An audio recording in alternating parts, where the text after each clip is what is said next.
Hey everybody, welcome to another episode of the Kingdom Creatives podcast. Of course, I'm your host Flavia Beswick, and over here we educate, motivate, and entertain other fellow creatives. This week we are looking at consistency, and I'm going to start off with a story. Mr. Hare saw Mr. Tortoise moving along and asked him jokingly, "Do you even reach your destinations?" And Mr. Tortoise said yes, and probably faster than you think. So Mr. Hare and Mr. Tortoise decided they were going to prove it, and so they set off to do a race. Mr. Hare was far ahead and he decided he was going to stop along the way and take a nap, right? Because he underestimated Mr. Tortoise. But Mr. Tortoise kept his pace, he kept moving, and guess what? Soon enough, he was super close to the finish line, and when Mr. Hare saw he couldn't do anything, he tried to catch up, but he couldn't. He was too far behind. And guess who won? Mr. Tortoise. Yes. So it pays to be consistent. And so my question to you is, what is that thing that you've been finding a challenge sticking to? Whatever it is, we are going to look at some tips that hopefully will help you to maintain consistency. So here we go. The first thing is to create a morning routine. So get up out of bed, spread it, brush your teeth, wash your face, do some exercises, whatever it is. Create a morning routine and stick to it. The next thing, create a schedule. So separate from your morning routine, you want to structure your day. Not in a way that may feel monotonous, but you want some order to it. And this will help with consistency. And what you could probably do is add some reminders, put it in your phone, your tablet, whatever, so that it makes it easier for you, especially if you know that you have bad memory. They say it takes 21 days to create a habit, so after that 21 days, it should feel normal, right? It should feel a bit like muscle memory. And so let's move on to the next tip.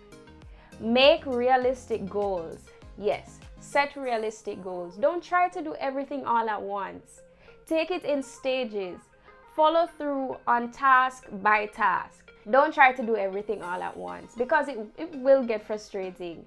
It's hard to measure your success if you're doing everything in little pieces, right? So choose one, stick to it, and when you're finished, you can move on to something else. So again, set realistic goals. The next tip is to pace yourself.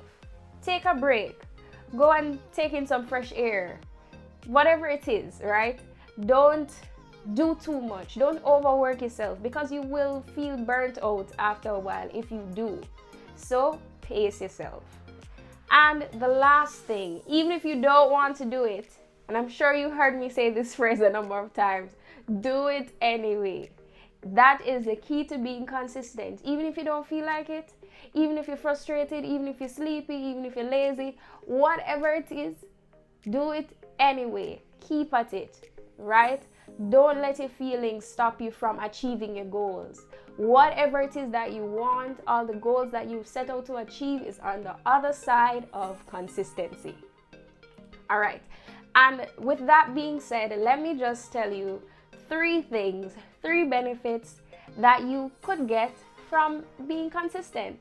First of all, people will know what to expect.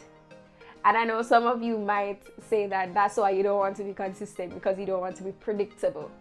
But guess what? Especially if we're looking at it from a brand perspective, a business perspective, you don't want your content all over the place. You want to give your audience something to expect, right? Give them something that they know is specific to you.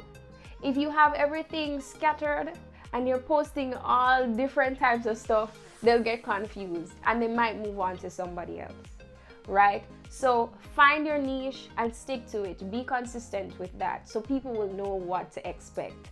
The next thing is that it allows your successes and your failures to be measurable, right? If again you have everything all over the place and you're doing a bunch of stuff and you're inconsistent, there's no way to measure your progress. So that's one other reason I'm encouraging you to be consistent. It's measurable. And the last thing, you'll see better results.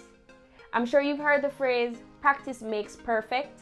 Well, it does, right? The more you do something and the more consistent you are with it, over time, it will begin to be better. Agreed? So be consistent. You will also get better results. I really do hope this session blessed you. And we are going to have a wonderful episode next week as our guest, Jovan White, who is a gospel recording artist and pastor, will be joining us and just sharing with us his story, as well as we'll be talking about what's the difference between talents, skills, gifts. Is there even a difference? All right, make sure that you stay tuned. Next week is going to be great. Thanks for tuning in, kings and queens. God bless you all. Do take care. You make a way. Gotta have the final say.